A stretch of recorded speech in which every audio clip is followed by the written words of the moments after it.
I don't care. It really doesn't matter to me. As long as Picard isn't the total garbage that Discovery is, and we all know it's going to be. But let's just hope that it's not total garbage, right? That left and right, they're not trying to make political statements. Like, honestly, this latest short track was an incredibly insulting against, as of course, as you know it, presumably a straight white male. He had to be corrected all the time. He was a bumbling idiot, and like literally, I got the feeling at first, I was like, oh, were they trying to make him like Gordon from, you know, Far Superior Orville? And I kind of got like a hint, oh, he's their Gordon. But then no, Gordon is actually very good at his job. Gordon is an excellent pilot. Now he's not an idiot by any means. This guy goes out of his way to be stupid, and then the captain won't even give him a moment of time to state his side or his case, and she's made to look like she's a great captain because she's taking charge.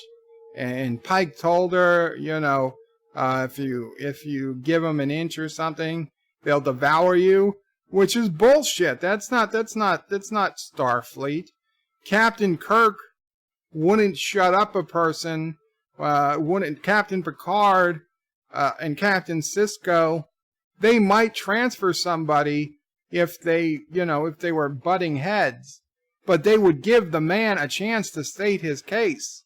Okay? They would give him the chance to talk, whether it was on the record or off the record. This woman, captain, she became captain, she refused to even listen to him out. He could have had something to say, something relevant, something genius. He tried 100 times to talk, and every single time she shut him down. And it's absurd to think this man would have gotten that far in his career if he really had no social skills and I mean, he makes Barclay look well-adjusted. Also, spoiler alert, the Federation created Tribbles. The Tribbles were not a naturally occurring species. Okay, Edward genetically enhanced Tribbles to be pregnant when they're born because he was trying to prevent a famine on a planet, and he was suggesting they introduce these Tribbles to be eaten, and he used his own human DNA to enhance the Tribbles to somehow make human DNA cause them to be born pregnant. And an entire ship was lost. An entire Federation starship was lost, and a crew member killed from Tribbles 10 years before the trouble with Tribbles. And we're supposed to believe that Dr. McCoy never heard of a goddamn Tribble when it would have been frickin' famous that this guy created them, and then they destroyed an entire starship and killed a man, and Dr. McCoy was running experiments on them because he had never heard of a Tribble. He'd never seen a Tribble. He didn't know what the F a Tribble was. And Captain Kirk, he never heard of a Tribble either. Like, bullshit, okay? Starfleet would have warned all their captains about this species. They would have said, hey, this fluffy little thing, don't ever beam one on board. They'd probably program the transporters not to even allow it to beam. because they've already lost one entire frickin' starship and it killed somebody. But no, 10 years later, they frickin' forgot what Tribbles were. They didn't know that they were genetically created. Bones couldn't tell there was any human DNA. And also, Edward is the reason that the Tribbles got into Klingon space, because this was a colony on the edge of Klingon space. And somehow, even though the only Tribbles were on a starship in high orbit about a planet, somehow Tribbles survived and made it to the surface of the planet. How does that happen? I know. Jurassic Park. Nature finds a way. Bullshit! There is no way Tribbles survived getting from the starship to the planet. And then they spread it to another planet. They started spreading into the Klingon Empire. How is this happening? The Tribbles not only destroyed a starship, they destroyed an entire colony. An entire colony destroyed by Tribbles. And everybody in the fucking universe forgot what a Tribble was a decade later. No! Screw you, Star Trek Discovery. Screw you, Alex Kurtzman. And I don't even bring up to this point as if what you did with the Tribbles wasn't bad enough. But of course, Edward, a straight white man, a bumbling idiot. When we first meet him, he's just like sitting there in his own vomit. He's not even sure what the hell's going on. The captain asks him what he's doing, and it feels like it's out of a comedy. And he's like The Office, where Michael is called into headquarters, and he didn't know he was supposed to be giving a presentation. And he bumbles around, but even worse, this guy doesn't even know how to use his own equipment. And he's a scientist, a senior scientist on this ship. He's been working on something, presumably for months, if not longer. And he doesn't know how to use his frickin' tricorder. And an African-American woman has to bend over and click a few buttons, even though he pushes her hand away and says, "No, I can do it," or "It's broken," or in both. She, nevertheless, again, against his wishes, fixes it. She pushes a couple of buttons, makes him look like an idiot, and he's like, "Oh, she fixed it, thank you for fixing it." She didn't fix it. They're claiming he didn't know how to fucking use his own goddamn tricorder.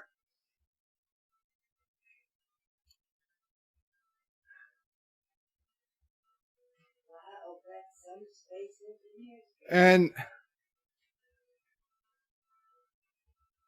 then there's a scene where another guy is at the fucking... And what they have replicators. They don't call them food sequencers now. The starship prior to TOS, a frickin' stupid little science vessel, pre-TOS Enterprise, has full-on replicator technology.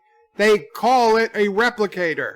In fact, the frickin' commercial they show afterwards, which looks like it was recorded with a 1980s video camcorder, where they literally put the white play mark on the screen to show that you've started recording, because like even in 2019, we don't do digital video recording from our phones already, that they have to put in this play like they was recording from a 1980s video camera.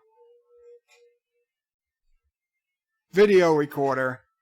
And it says, "Turn your replicator safeties off," because now replicators can replicate Tribbles. If the replicator could replicate Tribbles, how is anybody running out of food? Just replicate food. It's fractal of fuck, and it hurts.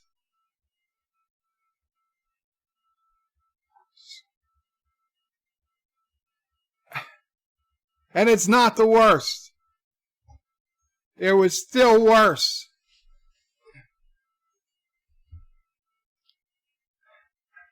I'm not looking at the chat. I don't care. It's still worse. And it makes last week's worse. Because when I checked to see if this newest short track was out early this morning, and it wasn't, for whatever reason, they're not dropping it at midnight like they did the Twilight Zone. They're dropping it at, like, I don't know, like 11 a.m. my time or something. Anyway, I said, oh, well, let me look, because I was already in CBS All Access. There was some like not deleted scenes, some extra footage from Q&A. And it had an interview with Rebecca Romaine and an interview with Ethan Peck. And Ethan Peck talks about how privileged he felt to be playing Spock, about a time in his life, in Spock's life, that nobody's ever seen before, and how he felt he was contributing to the Spock character.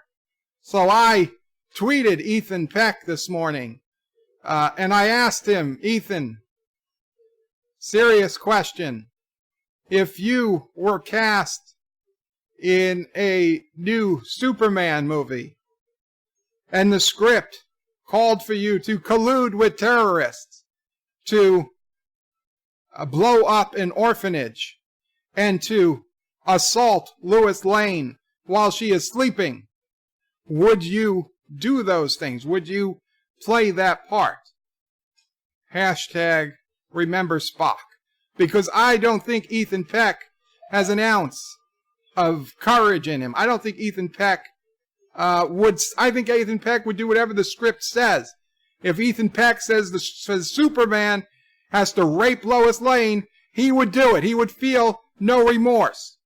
He doesn't care that Superman is an established character, that Superman would never do these things. He would do it because the script called for it, because maybe we're seeing a part of Superman's life that we've never seen before. Fuck you, Ethan Peck. You are an idiot and an asshole, and you're ruined Spock. You have no business in Star Trek. But that wasn't the worst. No, the worst was I saw the interview with Rebecca Romaine.